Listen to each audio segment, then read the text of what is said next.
আসসালামু আলাইকুম এভরিওয়ান, সবাই কেমন আছেন? তো ঘটনাটি ঘটেছে রাজবাড়ী জেলায় কোনো একটি গ্রামে। ঘটনাটি যে বলেছে তার নাম আশরাফুল। এই ঘটনাটি তার মার সাথে ঘটেছে। আর কথা না বাড়িয়ে মূল ঘটনায় যাওয়া যাক। যেহেতু ঘটনাটি তার মার সাথে ঘটা, তাই তার মার মতো করেই বলছি। আমি ছোটবেলা থেকে একটু বেশি চঞ্চল প্রকৃতির ছিলাম। মাঠ ঘাট সবকিছু চড়ে বেড়াতাম। আমি বড়শি দিয়ে মাছ ধরতে খুবই পছন্দ করতাম। একদিন আমি আর আমার বাবা পাশের খালের বড়শি দিয়ে মাছ ধরতে যাই। সেখানে অনেক মাছও পাই। আমার বাবা খুব পান খেতেন, আবার পান শেষ হয়ে যাওয়ায় তিনি আমাকে রেখে বাড়িতে চলে আসলেন। বাবা চলে আসার পর আরো বেশি মাছ ধরতে শুরু করি আমি। এর জন্য আমি আরো উদ্দীপনা নিয়ে মাছ ধরতে থাকি। বেশ খানিকটা সময় পার হয়ে গিয়েছে, ওইদিকে বাবার আসার কোনো নামই নেই।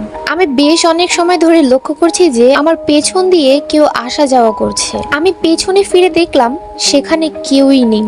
তারপর কিছু না ভেবেই আবার কাজে মনোযোগ দিই। ওইদিকে বাবা আসার কোনো নামই নিচ্ছে না। এদিকে সন্ধ্যা হয়ে গিয়েছে, তো বাবা না আসায় আর সন্ধ্যা হয়ে যাওয়ায় আমি বাসার পথে রওনা দিই।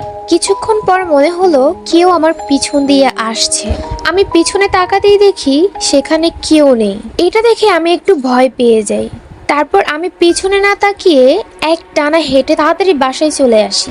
এইদিকে সন্ধ্যা হয়ে যাওয়ায় আমি বাসায় যেয়ে মাছ কাটতে বসে যাই। মাছ কাটা শেষ করে মাছগুলো পরিষ্কার করতে আমি দিঘির ঘাটে যাই। দিঘিটা ছিল অনেক বড় আর অনেক পুরনো। দিঘির উত্তর দিকে ছিল একটি বড় তাল গাছ, যেটা আমার নানার বাসার বিপরীত দিকে পড়ে। আর নানারা থাকতেন দক্ষিণ দিকের পাড়ে, তাই আমি দক্ষিণ দিকের পাড়ে যাই মাছগুলো পরিষ্কার করতে।